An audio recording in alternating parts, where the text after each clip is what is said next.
Yes, everybody, Wolves 0, Fulham 0. And let's be honest, we should have won that game. We should have had our first 3 points of the season. We've got our first point of the season. We're on the board. But yeah, we should have definitely gone and won that game. As you can tell, it's very hot. I do apologise if you can hear the aircon in the background. And I do apologise that you can see sweat dripping off my face.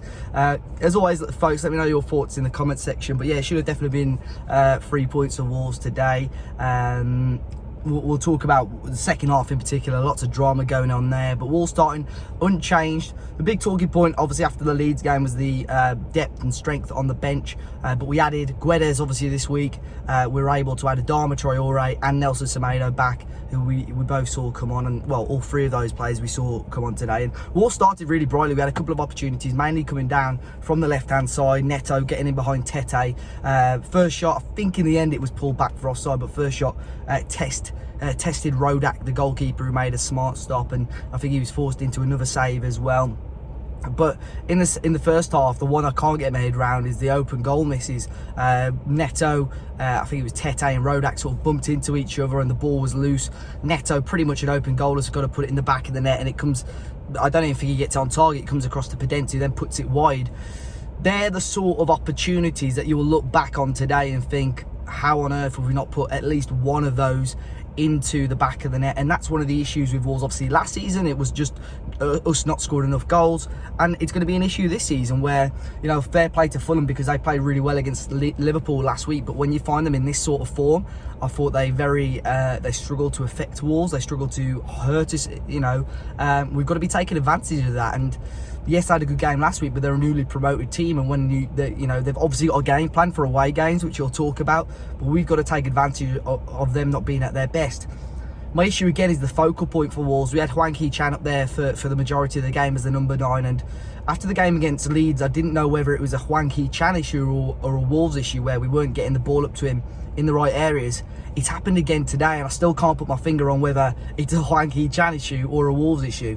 I think with a proper number 9 in there, which, by the way, Wolves, we need to sort out, and without, obviously, Jimenez, we struggled to hold up that ball. It was just a bit all over the place. There wasn't enough consistency in the attacking moves. And I wasn't sure what to think. After those opening moments, we struggled to get any sort of rhythm going forward. First half came to a close. You think 0-0 will take it, but it was a strong first half. I think we restricted Fulham into very little. Second half was where it picked up a little bit, probably for both sides. Both sides had opportunities in that half. Wolves' biggest one, I would say, is Morgan Gibbs-White. The ball came right across the face of goal. Hwang missed it, and then Morgan got some sort of contact on him, just threw himself at the ball, and it went over the bar, which was disappointing. We saw then Guedes come on as well, who I think we needed to utilise more. He's come on the pitch, very early sub in comparison to some of the other subs, including the Fulham ones. He's the one with the most energy in the team. Let's try and take advantage of that. And there were times where we were a little bit wary about finding him in space. Other times where I think he could have done a little bit more with the ball. I've got sweat going in my eyes. Other times where he could have done a little bit more with the ball, where he'd beaten his man and then sort of did an outside of the foot cross, which went straight into the goalkeeper's hands. I think he could have been a little bit more selfish with that. You see that a lot with players on debuts, though, not wanting to make too many errors. He should have gone selfish, in my opinion, there. But the big turning point then obviously was the penalty. Now Mitrovic was very poor all game. I was a little bit worried going into this game because you may have seen the stats before the game. He's got an atrocious record at Molineux. I don't think he's ever scored at Molineux. Had a couple of efforts where, you know, one of his shots went about 3 miles over the bar. Some of his passing was abysmal. Ryan Ait-Nouri gives away the penalty. Ait-Nouri is an extremely talented player, but with his inexperience, you're going to get stupid moments like this. We saw one at Leeds last week, which Sarr should have done better, but ultimately cost us a goal. You've seen it again today, where for 80-85 minutes, we've probably been the better team, and then one piece of stupidness is given away and thrown away anything we're going to get from the match. Fortunately for us, Sarr, who hasn't really got close to many penalties. You know, we conceded a lot of penalties last season. He didn't get close to many. Saves the pen. It's a great save as well. Cleared away. I was waiting for VAR to order a retake for encroachment, but we didn't. We got away with it. and we did get away with it there. Obviously, at that point, we'd already subbed on Semedo, which was great to see him back. We'd already subbed on Adama Traore, which we didn't see enough of. Again, I don't think we were playing to his strengths, playing a little bit too deep for me.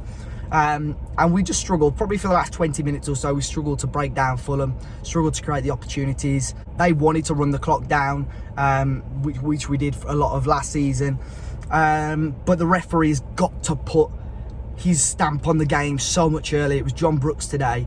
He allowed Fulham, I'm not against the whole time wasting Fulham, but he allowed Fulham to do it so early on, and they could get away with it then for the rest of the 90. The goalkeeper, Rodak, on not just once, 2 or 3 occasions, held the ball, stood up for at least 15 seconds, which is absolutely ridiculous. He was just a little bit too slow. And again, that comes with, you know, we had a couple of new assistant referees. The referee, he has refereed Premier League games before, but he's got to, you know, with his experience, he's got to try and put his mark on the game a little bit more, and lost that and stamp a bit of authority into the game.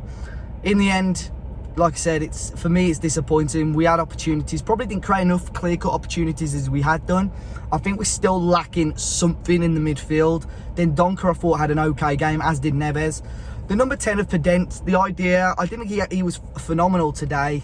I like the idea of it, but again, I think, you know, maybe someone like Guedes in behind someone like Raul would probably work better, or seeing Morgan through the middle a little bit more. You know, Morgan tried to get involved, worked hard today.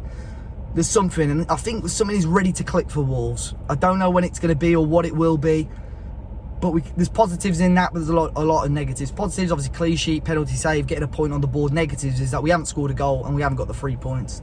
But there we go. Guys, let me know your thoughts after today's game. It's finished Wolves 0, Fulham 0.